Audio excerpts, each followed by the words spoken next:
NTA International News. President Muhammadu Buhari describes 2017 Nigerian Army Small Arms Championship in Sambisa Forest as testimony of success in anti-terrorism campaign. Nigeria and Poland to strengthen bilateral ties towards economic diversification. Cases of fake news worry media practitioners as they harp on need for authenticity of information sources before publication.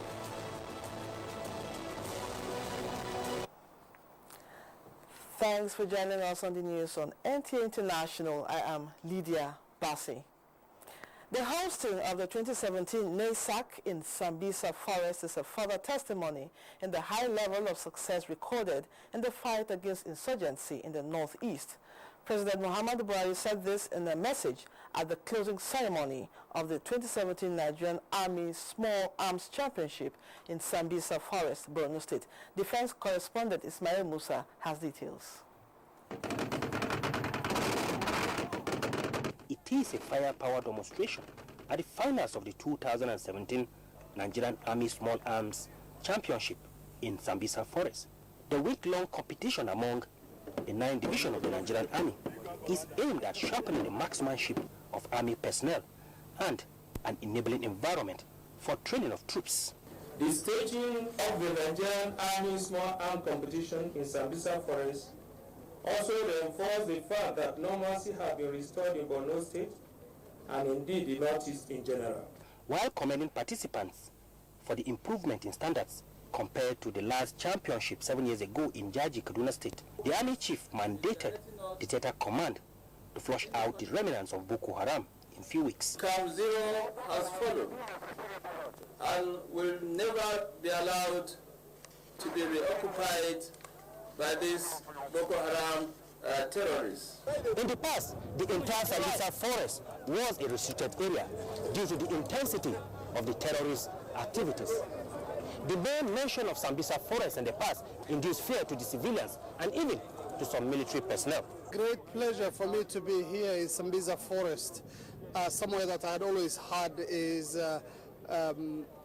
the headquarters of Boko Haram, the place of danger. It shows you how much progress the Nigerian military have had in pushing back Boko Haram. It's a useful way of maintaining an active military presence around an area that has obviously been cleared by the Nigerian military. I have to thank the Commander-in-Chief and the President of Nigeria, and I have to thank the gallant members of the armed forces. 7th Division Maiduguri, the host of the event, emerged winners of the 2017 Nigerian Army Small Arms Championship. From Sambisa Forest, Borno State, Ismail Musa, NTA News. Still on security, 2 suspected Boko Haram terrorists who specialize in carrying out surveillance for the insurgent group around Kareto and Dangote villages were apprehended by troops of 158 Force Battalion of 5 Brigade Nigerian Army. Director Army Public Relations Brigadier General Sani Kukasheka Usman in a statement said preliminary investigation shows that the apprehended spies were on a reconnaissance mission to facilitate possible attack on the communities by Boko Haram terrorists. Similarly, one Bulama Kailani Mohammed Metele from Tumbumbera, a confessed Boko Haram terrorist belonging to Mama Noor's faction of the terrorist group under the leadership of Abu Mustafa, apparently tired of the lies of his commanders, surrendered himself to troops of 145 Task Force Battalion, 5 Brigade troops at Damasak. It has been confirmed that the surrendered suspect, Bulama Kailani Mohammed Metele, was a high-profile terrorist as he is at serial number 253 on the Nigerian Army's wanted Boko Haram terrorist roster produced recently. He is currently undergoing further interrogation. The Minister of Finance, Kemi Adeosun, says the Development Bank of Nigeria, DBN, is designed to mobilize capital and provide sustainable financing for small and medium enterprises to thrive in the country. Unveiling the managing director of the bank, Tony Okpanachi, to the media, the minister assured the Development Finance Institution, a wholesale bank, will be a low-risk lender to microfinance banks devoid of government interference. Details with Leah Katong Babatunde. Globally, Small and medium enterprises have been the bedrock of strong economies, controlling huge employment opportunities across sectors. SMEs is reported to constitute 45% of Nigeria's GDP, but lack of access to credit remains a major drawback to the viability of this very important sector. Kemi Adeosun, the Minister of Finance, says government is building on the foundation it met on ground to see the Development Bank of Nigeria (DBN) deliver on its mandate and has enjoyed multilateral support aimed at bringing down cost of delivery in SMEs. That sector have lower capital, they have higher costs, and yet they're surviving. So if we're able to give them cheaper money, longer term money, better access to money, they can really grow, and they are the engine of the economy. The Development Bank is not sector-specific and will mobilize capital through equity and reinvestment. It currently has $1.3 billion for disbursement, with a target of improving financial inclusion, job creation, female participation and capacity building, among others, in the economy. With the kind of competition we're going to create within the participating financial institutions, we ensure that the price, eventual pricing to the beneficiaries is going to be very, very, very competitive for them, so that it will be affordable to be able to reach out and then become profitable as they run their businesses. The financial institution seeks to promote sustainable growth, moderate risk, and drive revenue generation through the provision of longer tenure credits at attractive rates to the public. In Abuja, Lekatung Babatunde, NTA News. As part of new appointments approved by government agencies and parastatals by President Muhammadu Buhari on March 31, 2017, Mr. Folorunsho Koka is a new Director General for Nigerian Tourism Development Corporation, NTDC, while Mr. Adedayo Thomas is the Executive Director of the National Film and Video Censors Board. A statement signed by the Special Advisor to the President on Media and Publicity indicates that this corrects the earlier announcement that Mr. Koka is of the National Film and Video Censors Board. Professional media practitioners have been strongly advised to cross-check sources of information for authenticity and accuracy before disseminating their messages. This came up at the workshop on worrying cases of fake news and demands of availing journalism in the post-truth era by the Association of Communication Scholars and Professionals in Nigeria, North Central Zone. Basi Taipang reports. The issue of fake news and its impacts on the society has created concern in most local and international discourse. Subsequently, professionals and stakeholders in the media industry came together in Abuja to look beyond who should be blamed to finding remedies to fake news publication. When you have a story that somebody sits down and concocts and does not meet any standard of verification, it is fake news. If you just say, oh, well, it's fake news, it can continue. At some point, a world war could occur because of fake news. It's the fallout of the advance in media and communication technology. So you have a new generation of young people who have to deal with this challenge. Discussants at the forum, including NTA DG Yakubu Ibn Muhammad, who was represented by Deputy Director News Ima Okondo, stressed the need for the mainstream journalists to reclaim the dignity of their profession. We must be circumspect to what we do or what we take from them, but to make sure that the public is given what is beneficial to them and what is real. Where are the gatekeepers? Gatekeeping is a very serious function in the media environment. They generally advise professionals to always cross-check the source of their information, especially on the social media, before sending it out, stressing that once a news item goes viral, damage caused can never be repaired. Basi Taipang, NTA News. The Federal High Court sitting in Uyo has struck out a motion for stay of execution of its earlier judgment, which ordered the Independent National Electoral Commission to withdraw the certificate of return it issued to Senator Basi Albert. Clement Barikwi has an update on the situation. during the PDP primaries of December 2015. It subsequently ordered that Basietin be issued with certificate of return by INEC as the senator for Akwabom North-East Senatorial District, and ordered that the first defendant had gone to the same court seeking for a stay of execution. The presiding judge, Justice Fatou Riman, ruled that judicial procedure is sacred, and since the matter is already before the Court of Appeal, he has no jurisdiction to entertain the case, and awarded the sum of 50,000 naira against the applicants. It is only the Court of Appeal that can now consider any application whatsoever as from the 10th of March 2017. Luckily, we had filed a similar motion. In fact, the motion at the Court of Appeal is for a mandatory injunction.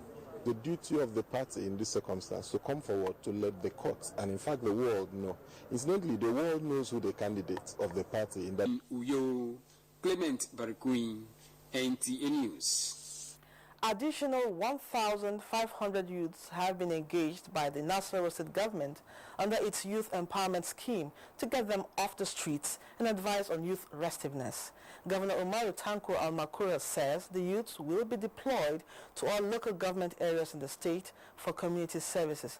Joshua Jito completes the report. Introduced in 2014, the Nasarawa Youth Empowerment Scheme is government's deliberate move to engage youths in meaningful ventures, as so far 3,000 youths have been employed. In all, 1,500 youths have been trained as traffic marshals, security watchers, and sanitary inspectors. In addition to the 3 statutory areas, some of the youths will be deployed to supervise and guard public facilities against vendors, as well as report their state of condition to relevant authorities. So far, the youths have been trained in collaboration with other paramilitary agencies in order to equip them with requisite skills and knowledge to discharge their duties. We are being very, very careful in our approach towards providing these services, given the fact that these services are supposed to be complementary to the statutory services that are being rendered by institutions that are constitutionally created to provide security services. In addition to the scheme, the state government also set up skills acquisition centers across the 3 senatorial districts of the state, while plans are on the way to establish entrepreneurship center in Lafia in conjunction with the Institute for Technical Education of Singapore. In Kefi, Joshua Ojito, NTA News. You are watching the news on NTA International. More news after this timeout. Don't go away. 100% Henshaw Production specially invites you to the movie sometime in September, directed by Iyara Emmanuel DGN. Chairman, Mr. Donald Duke, former governor, Cross River State. Chief host, Henshaw Emmanuel. Date, 2nd April 2017, World Autism Awareness Day. Venue, Silverbird Cinema, Abuja. Time, 5 p.m. Red Carpet, 6 p.m. Main event. For inquiries, call Ayaba on 003-592-7275 or Henshaw 0018-331-3357.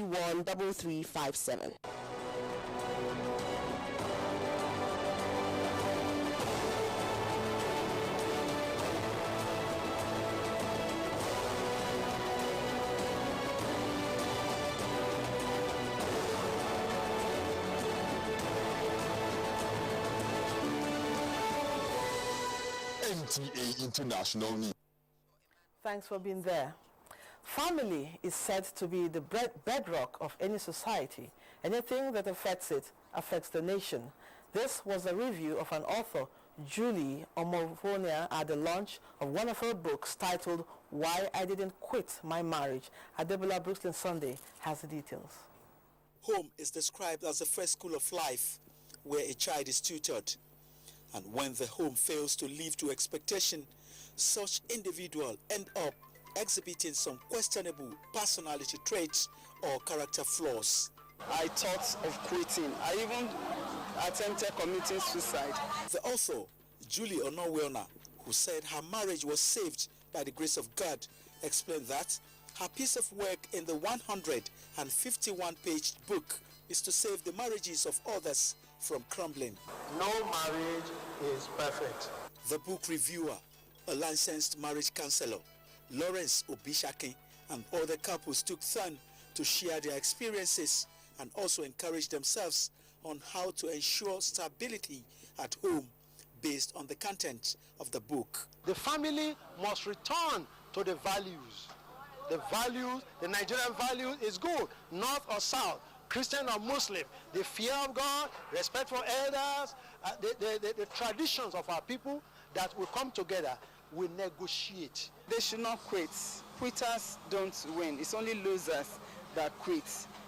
They should hold on to God. Find out why God instituted marriage. What are their own responsibilities towards the marriage? Marriage is like a school. You must put in efforts to make it to work. Julie Onowiana is an author of 13 books. Adebola, Brooklyn Sunday, NTA News. Over now to Uche Mwizu for highlights of events that made headlines in the week on our Week in Review segment of the news.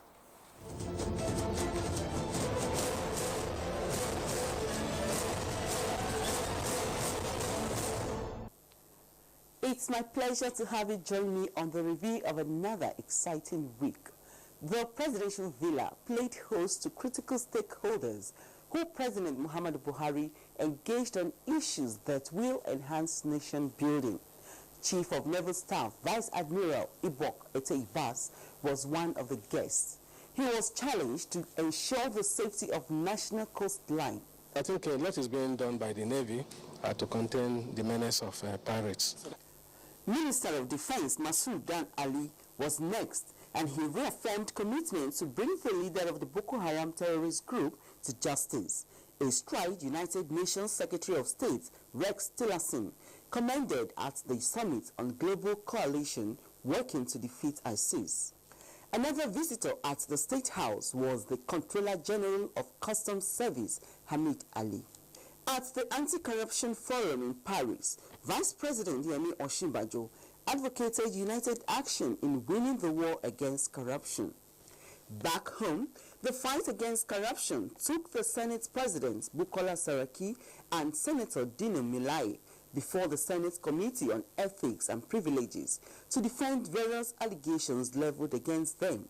Meanwhile, the Senate suspended former Majority Leader Ali Ndome for 6 months over motion on certificate scandal. And the bill for an act to amend the Electoral Act 2010 scaled second reading at the House of Representatives. The bill seeks, among other things, to provide that in event of death of a presidential or governorship candidate, the running mate shall replace the candidates. The Federal Executive Council in the outgoing week took measures that will strengthen relationships between the executive and the legislature for sustainable growth and development of the country. It is a continuous struggle balancing between the executive and the legislative, because each of them are creations of the law. And we must strive at all times to ensure that there's that balance and there's that amity and there's that smooth relationship. Meanwhile, President Buhari approved new appointments into the executive management of some government agencies and parastatals. Nigeria continued to dialogue on water use and license regulations, which it said is key in achieving effective water governance in the country. Turning to agriculture, Nigeria government and the African Development Bank are set to provide $200 million to teeming youths to boost agriculture. And the federal government plans to launch family support program aimed at eradicating poverty, hunger and malnutrition among farming communities under the Green Alternative Program. On health, 116 million children across Africa will be on queue for polio immunization as regional emergency outbreak response intensifies, as public health agencies in Nigeria continued coordinated response towards the containment of the outbreak of cerebrospinal meningitis, which has claimed several lives. The outgoing week witnessed the first national policy dialogue on strategy for better service delivery in the country. There must be shared responsibility, accountability, and synergy in the public service structure that is charged with the responsibility of implementing it. The ambassador of the Royal Embassy of Saudi Arabia, Fahad bin Abdullah, bid farewell to Nigeria, and the British government triggered Article 50 to kickstart negotiations on the country's exit from the European Union. On the world of sports, Nigeria Football League got assurance of government support. On this sporting note, we end this segment of the news. I am Uche Huizu. It's back to you, Lydia, for the continuation of the news.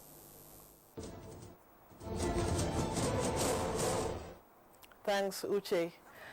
Over 15 million Nigerians are said to be residing outside the country where they have migrated to in search of greener pastures. How these diaspora's exploits can be harnessed in meaningful socio-economic development of the country is the thrust of the lecture delivered by the Senior Special Assistant to the President on Foreign Affairs and Diaspora Matters, Abike Dabiri-Erewa in Lagos. Jane Ojukwu reports. Many Nigerians in the diaspora are making positive impact in their chosen fields of endeavor, thereby assisting in rewriting the story of Nigeria to the outside world. According to statistics, over $35 billion was remitted to Nigeria in 2016 by Nigerians living abroad. This brings to the fore the huge potential that exists among the diasporans, which could be properly harnessed through the right synergies. Mrs. Abike Dabiri-Erewa disclosed that plans are rife towards instituting a diaspora commission that will be better equipped to handle the affairs of Nigerians in the diaspora. The bill is with the National Assembly, it's been passed by the House of Representatives, is now on the floor of the Senate. So hopefully the Senate will concur with the House and pass the Diaspora Commission bill. If approved, the commission is expected to handle the numerous challenges of Nigerians living abroad. We talk about when we come back home, they don't integrate, there are bureaucratic bottlenecks, there are issues of doing businesses in Nigeria. You want to spend 2 weeks, whatever you came for, you cannot even process the document within 2 weeks. You need a one-stop agency. You need a body to deal with diaspora matters.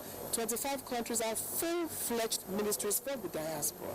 Having a commission will be for the progress and development of Nigeria.